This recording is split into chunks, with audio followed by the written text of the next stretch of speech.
مسیح کے زندہ اور جلالی نام میں سب کو سلام۔ خدا کا شکر کرتے ہیں، باپ جی کی تعریف کرتے ہیں۔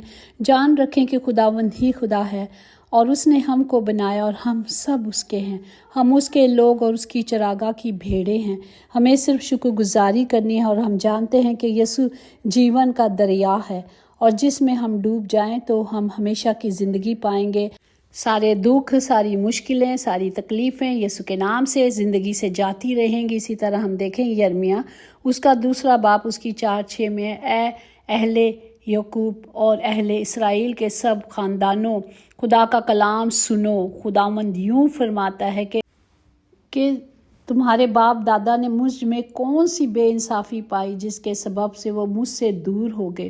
خدا کہہ رہے کہ مجھ میں کیا انہوں نے پایا جو مجھ سے دور ہو گئے اور وہ ہر اس چیز کے پیروی کرنے لگے جو خدا کی حضوری میں ممنوع ہے، جو منع ہے، وہ کرنے لگے۔ اور خدا نے کہا کہ خداوند کہاں ہے؟ لوگوں نے یہ بھی نہیں پوچھا کہ اب خدا کہاں ہے۔ وہ خدا کہاں ہے جو ہمیں ملک مصر کی غلامی سے نکال لایا، بیابان سے، کھڈوں سے، اس زمین سے جہاں موت تھی، سرزمین میں جہاں کوئی گزر نہیں ہوتا تھا، کوئی بار بوس نہیں کرتا تھا، میں وہاں سے نکال لایا۔ پھر بھی انہوں نے کیا کیا؟ مجھے نہیں جانا۔ اسی طرح خدا کہتا ہے میں تو ان کو اچھی جگہ لے کر آیا تھا تاکہ وہ ان ساری چیزوں کو جو دنیا کی کائنات کی بنائی تھی میں انہیں دینے کو چاہتا تھا، لیکن انہوں نے کیا کیا؟ یرمیہ 2 باپ میں لکھا کہ تم کو باغوں والی زمین میں لایا کہ تم اس کے میوے اور اس کے اچھے پھل کھاؤ، لیکن جب تم داخل ہوئے تو ان میں میری زمین کو ناپاک کر دیا۔ دیکھتے ہیں اگر ہم دیکھیں کہ کس طرح خدا نے بابا آدم کو بنا کر ساری چیزیں کائنات کی ہر چیز دی، ہر میوہ دیا، ہر چیز دی کھانے پینے کے لیے، لیکن جس چیز سے منع کیا انہوں نے وہی کیا۔ لیکن یہاں لکھا گیا کہ انہوں نے وہ ساری چیزوں کو جو میں نے منع کیا تھا، میری میراث کو خراب کر دیا۔ اور کاہنوں نے نہ کہا کہ خداوند کہاں ہے؟ اہل شریعت نے مجھے نہ جانا اور چراغوں نے مجھ سے سرکشی کی اور نبیوں نے بال کے نام سے نبوت کی اور ان چیزوں کی پیروی کی جس سے کچھ فائدہ نہیں۔ یوب اس کا 15 باپ اس کی 34 میں دیکھیں، کیونکہ بے خدا لوگوں کی جماعت بے پھل رہے گی، کیونکہ وہ خدا کو نہیں مانتے، اس لیے وہ پھلدار نہیں بنیں گے بلکہ وہ بھسم کر دیے جائیں گے، وہ آگ میں ڈال دیے جائیں گے۔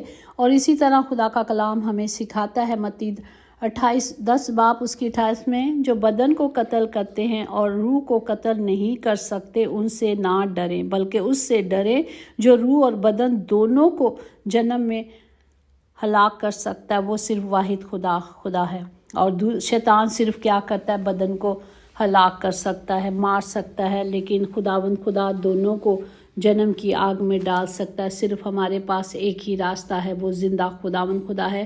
ہمیں کیا کرنا ہے؟ کلام کے مطابق چلنا ہے، جس طرح ہم دیکھیں 1 کرنتھیوں اس کا 5 باپ اس کی 11-13 میں کہ لیکن میں نے تم کو در حقیقت یہ لکھا تھا کہ اگر کوئی بھلائی کر حرام کاری یا لالچ یا بت پرستی یا گالی دینے والا یا شرابی یا ظلم کرنے والا، اس سے صحبت نہ رکھو، بلکہ ایسوں کے ساتھ کھانا بھی نہ کھاؤ، کیونکہ مجھے باہر والوں پر حکم کرنے سے کیا واسطہ؟ کیا ایسا نہیں ہے کہ تم اندر والوں پر حکم کرتے ہو مگر باہر والوں پر خدا کا حکم کرتے ہو؟ پس اس شریر آدمی کو اپنے درمیان سے نکال دو۔ خدا کہتا ہے کہ اگر تمہاری جماعت میں ایسا کوئی ہے جو ان حکموں کو نہیں مان رہا، اس خدا کی پاک مرضی پر نہیں چلتا، تو اسے کیا کرے؟ اس سے صحبت نہ رکھو، بلکہ ایسوں کو اپنے آپ سے بھی نکال دو، کیونکہ رومیو 3 باپ 15-18 میں کہ ان کے قدم خون بہانے کے لیے تیز رو ہیں، ان کی راہوں میں تباہی اور بدحالی ہے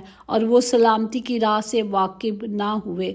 ان کی آنکھوں میں خدا کا خوف نہیں، کیونکہ وہ دنیا سے ڈرتے ہیں، خدا سے نہیں ڈرتے۔ تو ہمیں خدا سے ڈرنا ہے، جس طرح ہم دیکھتے ہیں کہ خداوند جو خدا وعدوں کا سچا ہے، اس نے کیا کہا؟ یعقوب 15 باپ اس کی 18-20 میں دیکھیں، جس عقل مند نے اپنے باپ دادا سے سن کر بتایا اور اسے چھپایا نہیں، صرف انہی کو ملک دیا گیا تھا اور کوئی پردیسی ان کے درمیان نہیں آیا۔